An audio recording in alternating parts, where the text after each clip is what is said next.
hoy y efectivamente los porcentajes son favorecedores y por mucho a los miembros de Honor Colorado. Exactamente, Mercedes. Bueno, ya estamos prácticamente en un tobogán rápido para abrir nada más que 4 meses y rápidamente vamos a analizar dónde estamos ahora, en qué escenario precisamente después de estos números.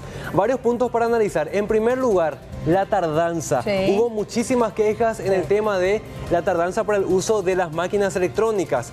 ¿Por qué? Porque en el caso de partidos grandes como por ejemplo el Liberal y el Colorado, se tomaba mucho tiempo para elegir entre la nómina, entre los cargos y completar todo el proceso. Hay gente que esperó 1 hora teniendo solamente a 3 personas por enfrente. Entre capital y el interior del país, aproximadamente entre 17 y 19 veces tenían que apretar la tecla o por lo menos la pantalla para tener el voto en concreto, para que después pase al sistema de impresión y después corroborar nuevamente esos datos.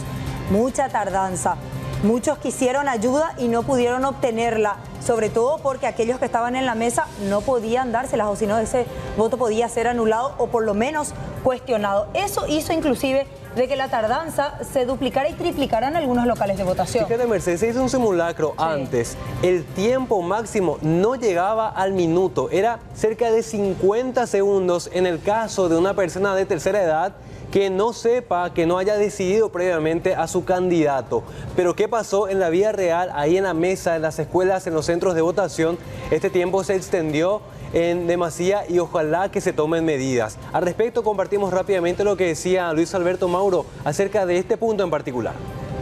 Hubo mucha tardanza en las filas para la hora de votar, don Luis Alberto.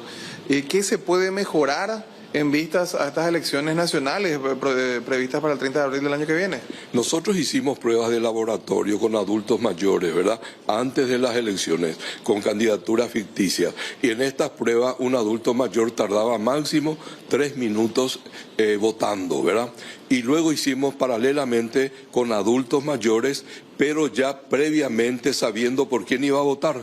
O sea, con conocimiento rápido de cómo tiene que manejar. Y eso le llevaba 30 segundos, 40 segundos, en algunos casos 50 segundos. No llegaba al minuto. Es decir, cuando el adulto mayor se acerca a la máquina de votación, sabiendo ya, teniendo claro por quién votar, la votación, aún con el Partido Colorado, que tenía 11 candidaturas, porque la prueba hicimos con el Partido Colorado, teniendo en cuenta que tiene 11 candidaturas, ¿verdad? Duraba menos de 1 minuto. Y el que demoraba un poco, 3 minutos. Y ahora en la práctica incluso vimos personas adultas que dudaban para votar y les llevaba más de 5 minutos, ¿verdad? Entonces ese es un problema de la persona, no es de la máquina. Y a eso también hay que sumarle la participación, que hasta el mediodía era realmente escasa en porcentaje. Se hablaba aproximadamente solamente el 15%. Ya en el transcurso de la tarde, a pesar del partido del Mundial, que después también vamos a hablar de eso, empezó a ir a votar la gente. ¿Cómo se comportó el electorado de los diferentes partidos? Rápidamente vemos, en la ANR votó menos de la mitad, 45%. Igual el PLRA es un buen porcentaje. Sí, igualmente. Sí. Mantuvo un promedio, porque se maneja dentro de las internas un máximo o un promedio de 30%. Sí. Patria Querida sí mejoró la participación, pero igualmente sigue siendo baja, 33%. Y fíjense este porcentaje de la Concertación, 12%, pero en comparación al Padrón Nacional, que llega a casi 5 millones de paraguayos. Igualmente toda esta gente representa o los independientes o los afiliados a algunos de estos partidos que igualmente fueron a votar por la Concertación. No es mucho. Con relación a ese padrón abierto del que tanto se hablaba, 12.29% es realmente escaso. Los analistas tienen ese punto como uno de los más conversados. Y vamos a hablar del partido. Exactamente, vamos a la anterior placa, por favor, para analizar otro punto. En medio tuvimos un partido de final de Copa del Mundo. ¿Incidió o no? Probablemente sí. Lo concreto es que después de que termine el festejo de Argentina, precisamente, que vamos a hablar más adelante también, se dio a muchísima gente ahí llegar a las escuelas de votación, principalmente los que corresponden al Partido Colorado. En muchos locales se tuvo que extender el horario de votación en cuanto a la gente que estaba ahí en la fila. En el Chaco paraguayo, específicamente en Fuerte Olivia, Olimpo, inclusive hasta las 12 de la noche estuvieron dentro del local de votación porque ingresaron antes de las 5 de la tarde, que era el horario de cierre, pero se quedaron y seguían votando. Era sumamente lento, tuvieron una buena participación, pero el partido fue fundamental porque prácticamente 1 hora y media nomás desde el término del partido hasta el cierre de los locales electorales era el lapso para poder acercarse y realizar el sufragio. Y cerca de las 4 de la tarde sí, culminaba el festejo. muy corto. Y hablamos de las elecciones generales, porque de aquí en adelante ya tenemos definidos los candidatos que van a pugnar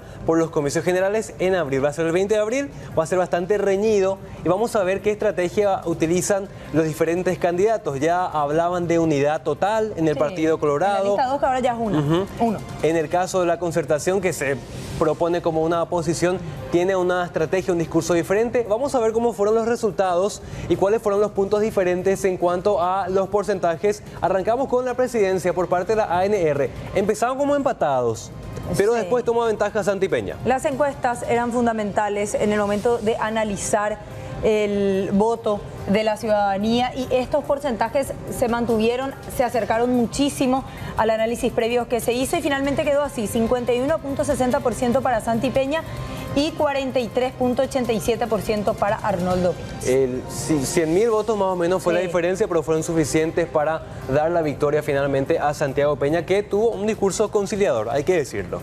Siguiente placa, por favor, para ver más resultados definitivos de la Concertación. Abismal la diferencia. Acá se habla, Mercedes, de una sorpresa porque finalmente Burt quedó en tercer lugar. En tercer lugar, y era quien tenía mayores expectativas, sobre todo Efraín se llevó el 59.28% de los votos, altísima realmente la participación y los votos que recibió, 348.873, muchísimos. Y después quedó en el segundo lugar Hugo Fleitas. Hugo Fleitas. Con el 17.05%, un poco más de 100.000 votos. Y así como se habla mucho de la unión del Partido Colorado después de esto, la pregunta es, ¿la Concertación o los partidos de oposición se van a alinear, van a apoyar completamente a Soledad Núñez y Efraín Alegre? Es la pregunta que se plantea también a partir de ahora de cómo van a ser estos 4 meses intensos de cara a abril de 2023. Siguiente placa. Otro de los cargos bastante reñidos, Mercedes, estamos hablando de la presidencia de la ANR. Impresionante, aplastante realmente el resultado con relación a la Junta, porque Horacio Cartes se llevó con 605.917 votos el 50.56%. Muy por debajo Mario Abdo Benítez con el 38.16%, que significan 457.302 votos. Enorme la diferencia. Y con este criterio se deduce que hay gente que fue a votar por la lista oficialista, por Arnoldo Vince, pero a la hora de votar por el presidente de la ANR prefirió a Horacio Cartes, según se desprenden de estos números. No fue un voto fiel, por lo menos. Ya ayer decía el analista político Marcelo Laqui que es la gran derrota que tiene que soportar en este momento el presidente de la República, con esta diferencia que es aplastante.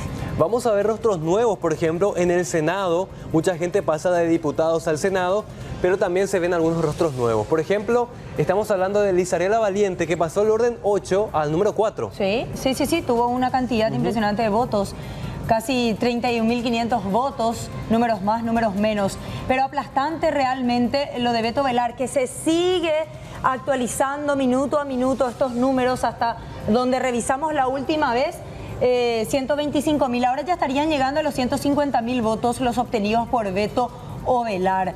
Una campaña que definitivamente ha dado sus frutos y sorprende porque muy por debajo está Juan Carlos Baruja en segundo lugar con 78.866. Exactamente. Vamos a ver el orden de la lista 3 en lo que corresponde al Senado de la ANR. Cachito Salomón se quedó con el primer lugar, obtuvo la mayor cantidad de votos. Le sigue Derlis Osorio, Mario Varela y Lilian Samaniego. Según estos números, queda Ovelar primero y Cachito Salomón segundo, entonces.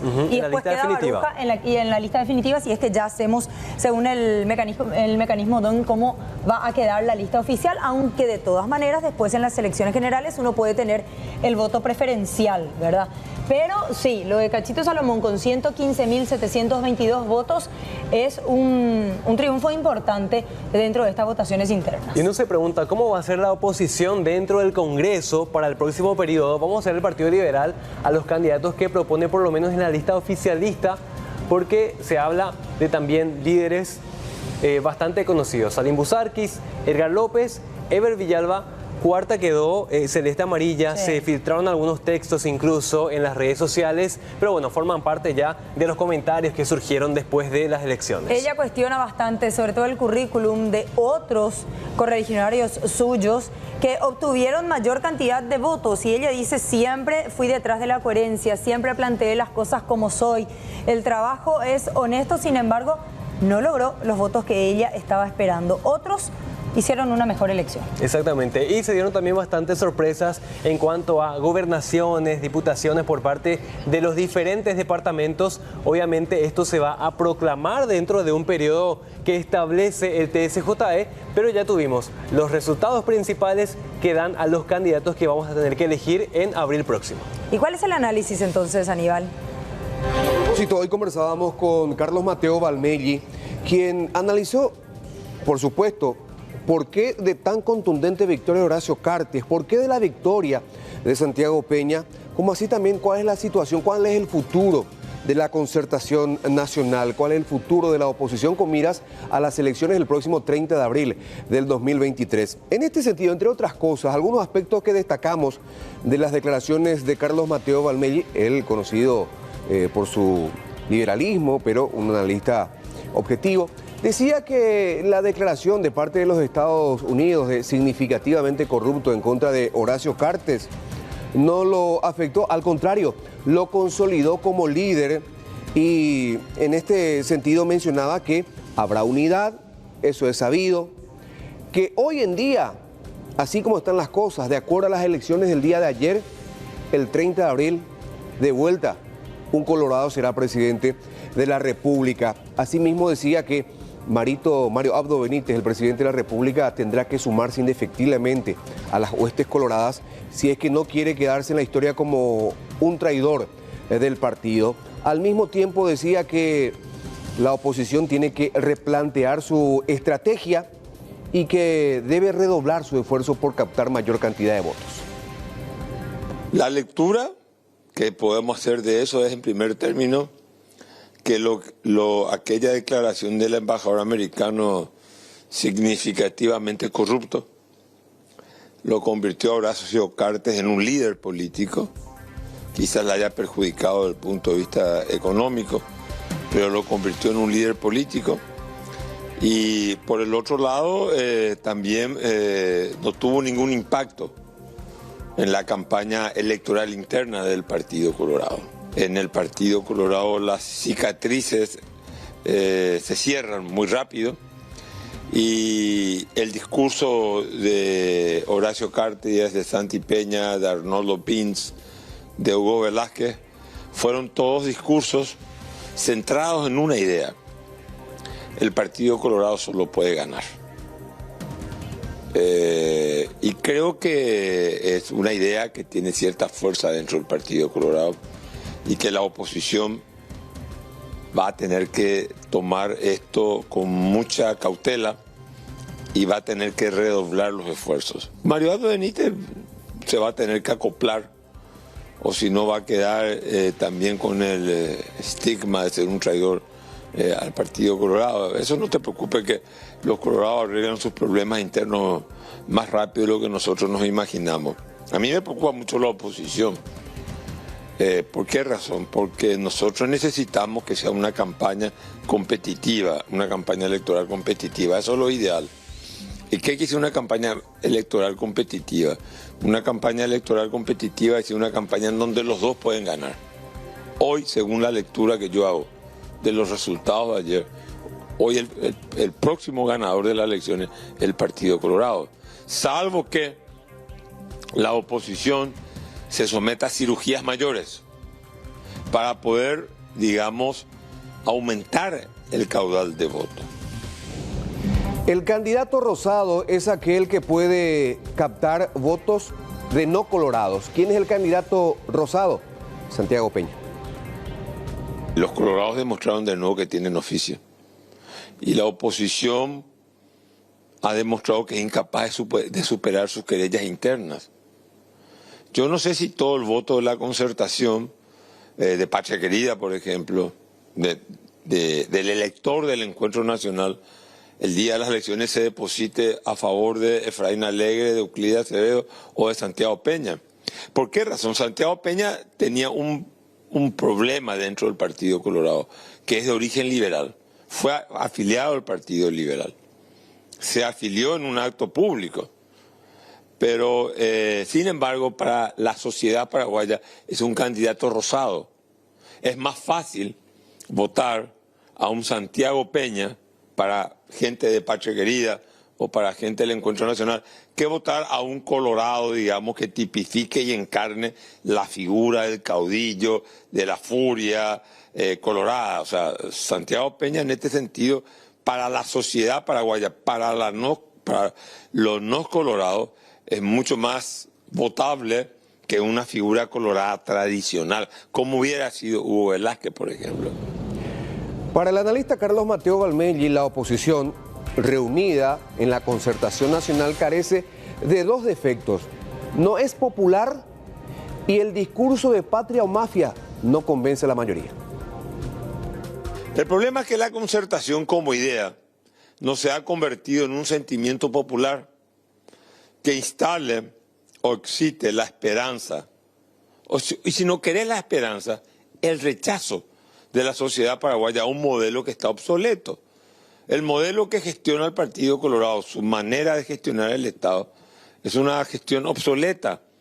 Lo demostró la insuficiencia, la desnudez del sistema sanitario paraguayo en la crisis del COVID, en la crisis de la pandemia.